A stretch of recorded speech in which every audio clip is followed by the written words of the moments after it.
This is what I learned after 50 games of Taric. I'm currently Emerald and still climbing.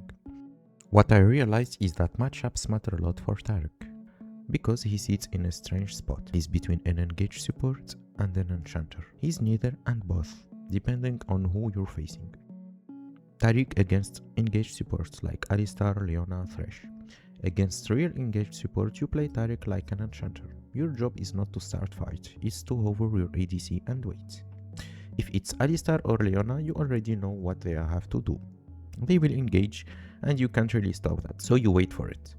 Here, for example, Thresh wanted to hook Draven, and me too, so I let it happen easily, so I can start the fight and go for Kog'Maw. Even if he did back from me, Draven started hating Thresh, and had my stun on him, and I have been able to tank for Draven and let it hit for free. You keep your W on your ADC, as soon as they engage, you land your E stun, giving your ADC instant counter CC, like here for example. At the same time, their ADC will automatically walk up to join the fight, which make it easy for you to walk forward and stun the enemy ADC. After that, your ADC and their support are behind you, and you're free to auto-attack as much as possible to reset your Q heal, shield and stun.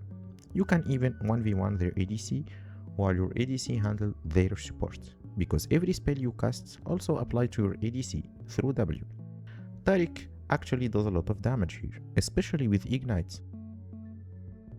Taric against enchanters and ranged support like Janna, Nami, Vel'Koz. This is where Taric struggle more, because they have ranged and poke. Against enchanter like Janna or Nami, your goal is to fight early, level 1 or 2. They have lower HP than engaged support, and Taric can easily burst them with stun, autos, ignite and your ADC damage. You can also sit in a bush with red trinkets to clear wards. If they walk up to auto attack or poke, you stun, double auto, ignite.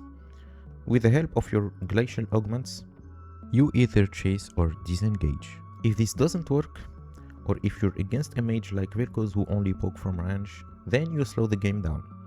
You wait for level 4, and from level 4 going on, you play safe, buy tier as early as possible, and let your ADC do the poking. Your job become healing. Even if your ADC take a bad trade and lose 50% of his HP, while the enemy only lose 20 or 25%, you can very quickly heal your ADC back to full. And repeat. Suddenly you have the HP advantage again. And here, when enemies see how much sustain you have, they will think they will have to fight as soon as possible, or they will lose from being out-sustained hard. So even if they start the fight, you continue sustaining and hitting and stunning. Here for example, we had a fight. My way have around 10% while Molder have around double of that HP. So I pinged to Hui to not attack the wave, so I can have as much Q reset as possible.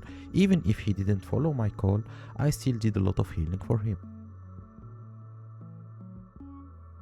So to conclude, if you are against engaged support, wait for them to engage and double stun to win the fight. If you are against squishy ranged, try to burst them from bush or when they try to poke you with auto attacks. If you are against poke or safe playing support, focus on healing and let your IDC do the poking. You will always out-sustain enemy with your healings.